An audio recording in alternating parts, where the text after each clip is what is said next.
ஸ்ரீமதே ராமானுஜாய நமக. ஸ்ரீமதே நிகமாந்த மகாதேசிகாய நமக. ஸ்ரீ பெருந்தேவி தாயா சமேத ஸ்ரீ தேவராஜ சுவாமி திருவடிகளுக்கு நமஸ்காரம். ஸ்ரீ ஆண்டாள் திருவடிகளுக்கு நமஸ்காரம். ஸ்ரீ பாகவத உத்தமர்களுக்கு நமஸ்காரம். இன்று மார்கழி மாதத்தின் 27வது பாசுரம் சேவிக்கப்படுகிறது. இன்று கூடார வெள்ளி என்று அழைக்கப்படுகிறது, அல்லது கூடாரை வெல்லும் சீர்கோவிந்தா என்ற பாசுரத்தின் மூலம் கூடார வள்ளி என்று அழைக்கப்படுகிறது. பாசுரத்திற்குள் செல்வோம். கூடாரை வெல்லும் சீர்கோவிந்தா, உன் தன்னை பாடி பறை கொண்டும் யாம் பெரும் சம்மானம், நாடும் புகழும் பரிசினால் நன்றாக, சூடகமே தோல்வளையே தோடே செவிப்பூவே,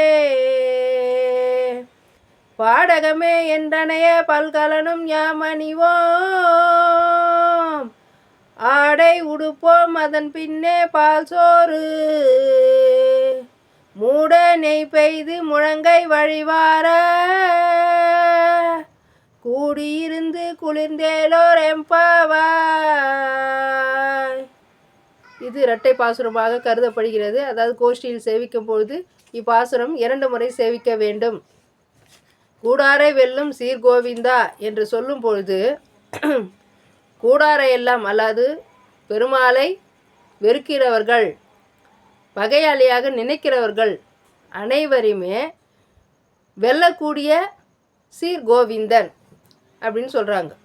அதான் கூடாரை. கூடாரைன்னா நம்ம என்ன சேர்த்துக்க கூடாதவங்களும் சொல்கிறோம் இல்லையா? அதுபோல் கூடாரை வெல்லும் சீர் கோவிந்தா. கோவிந்தா என்ற நாமம் மிகவும் பெருமாள் திருநாமங்களிலேயே மிக உயர்ந்த நாமமாக கருதப்படுகிறது. அதாவது பாமரன் முதல் பெரியோர் வரை அனைவர் வாயிலும் ஈஸியாக கோவிந்தா கோவிந்தா கோவிந்தா என்ற நாமம்.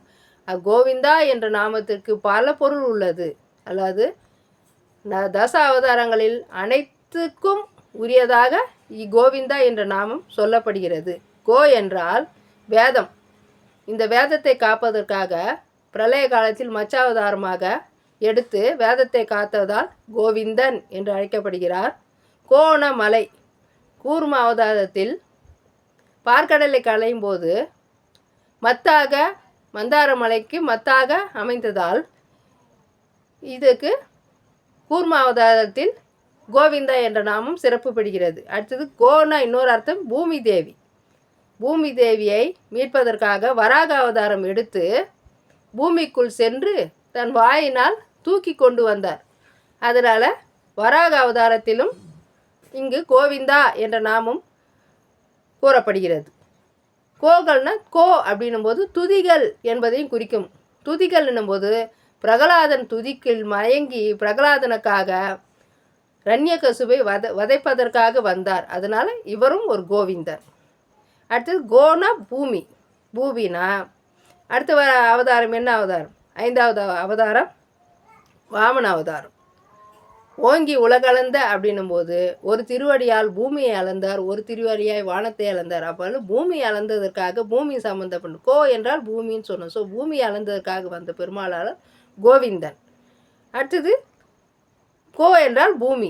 பரசுராம அவதாரத்தில் அதர்மிகளை அடக்கி அரசர்களை அடக்கி பூமிக்காக சண்டை போட்டு அரசர்களை அடக்கி வதம் செய்வதற்காக வந்த பெருமாள் பரசுராமர். ஸோ பரசுராமர் அவதாரத்திலும் கோவிந்தா என்ற நாமம் சிறப்பு பெறுகிறது. அடுத்தது கோ என்றால் பூமி. ராம அவதாரத்தில் பூமியை மையமாக கொண்டு எந்த விதமான அவருடைய பராக்கிரங்களை அதாவது என்ன சக்திகளை பயன்படுத்தாமல் மனித ரூபியாக பிறந்து எப்படியெல்லாம் மக்களுக்கு நல்லாட்சி செய்ய வேண்டும், பூமியை எப்படி ஆட்சி செய்ய வேண்டும் என்பதை குறிக்கக்கூடிய அவதாரம் ராம அவதாரம். இதற்கும் கோ பூமியை சம்பந்தப்பட்டு வந்தால் கோவிந்தன் என்ற நாமம் பொருந்துகிறது. அடுத்தது கோ என்றால் பூமி. பலராம அவதாரத்தில் கலப்பை எதற்கு பயன்படுகிறது? நிலத்தை உழுவதற்கு பயன்படுகிறது. ஸோ அப்போ பலராமர் கலப்பையை கையில் வைத்து கொண்டு நிலத்தை உழுதார். தேவையில்லாத மக்களையும் அழித்தார். அந்த மாதிரி இருக்கிறதுனால ஸோ பூமியை அடிப்படையாக கொண்டு கலப்பை வருவதால் பலராம அவதாரத்திலும் கோவிந்தன் என்ற திருநாமம் பொருந்துகிறது. அடுத்தது கோ என்றால் மாடு, அதாவது பசு, ஆணிரை இந்த மாதிரி அர்த்தத்தையும் கொள்ளுவோம். அப்போ கிருஷ்ண அவதாரத்தில் ஆடு மாடுகளை மேய்த்த கிருஷ்ண பகவானாக தோன்றினார். ஸோ கிருஷ்ண அவதாரத்திற்கும் கோவிந்தன் என்ற திருநாமம் பொருந்துகிறது. ஸோ அடுத்தது பார்த்திங்கன்னா கல்கி அவதாரம். கோனா தர்மம் என்ற அர்த்தமும் ஒன்று இருக்கிறது. கலியுக காலத்தில் தர்மத்தை நிலைநிறுத்துவதற்காக அவதரிக்கப்படுகிற அவதாரம் கல்கி அவதாரம். இப்படி 10 அவதாரங்களிலும் கோவிந்தன் என்ற திருநாமத்தை ஒத்ததாக அமைந்துள்ளது. அதனால் நாம் எப்பொழுதுமே கோவிந்தா கோவிந்தா கோவிந்தா என்று சொல்லும்போது நம்மளுடைய 10 அவதாரங்களுடைய பெருமாளை செய்வதனுடைய பலன் கிடைக்கும். ஸோ கூடாரை வெல்லும் சீர்கோவிந்தா உன் தன்னை பாடி பறை கொண்டு யாம் பெரும் சம்மானம். நாங்கள் 26 நாட்களாக நோன்பு நூற்று எங்களுடைய நோன்பு நேற்றோடு நிறைவு பெற்று விட்டது. நோன்பு நிறைவு பெற்றதற்காக உன்னிடமிருந்து சன்மானம் பெறுவதற்காக வந்திருக்கிறோம். நாடும் புகழும் பரிசினால் நன்றாக. நீ கொடுக்கக்கூடிய சன்மானம் எப்படி இருக்க வேண்டும் என்றால் ஊரும் உலகமும் பெருமாள் நோன்பை நூற்பதற்காக எங்களுக்கு கோபிகைகளுக்கு பெருமாள் கொடுத்த பரிசை பற்றி உலகம் அனைவரும் புகழ்ந்து பேச வேண்டும். அப்படிப்பட்ட சன்மானம் நீ எங்களுக்கு வழங்க வேண்டும். சூடகமே என்ன, இதுவரை நாங்கள் நெய் உள்ள மாட்டோம், பால் உண்ண மாட்டோம், ஆடை அணிய மாட்டோம் அப்படின்னு நோன்புக்கு முன்னே நாங்கள் அந்த மாதிரி இருந்தோம். இப்போது நோன்பு நிறைவு பெற்று விட்டதால் நோன்புக்குரிய சன்மானங்களை பெறப்போவதால் நாங்கள் இன்றிலிருந்து அலங்காரம், அந்த அலங்காரத்துக்குரிய தேவைகள் அனைத்தையும் பொருட்கள் அனைத்தையும் அணிகலன்கள் அனைத்தையும் கொடுக்க வேண்டும் கண்ணா அப்படின்னு சூடகமே என்பது கையில் அணியக்கூடிய வளையல். பெருமாளுடைய திருவடிகளை முதலில் தொழுது நாம் நோன்பை ஆரம்பிப்பதால் முதலில் அத்தகைய கைகளுக்கு வளையல் அணிவிக்க வேண்டும் என்பதற்காக சூடகம் முதல்ல கேட்குறாங்க ஆண்டாள்.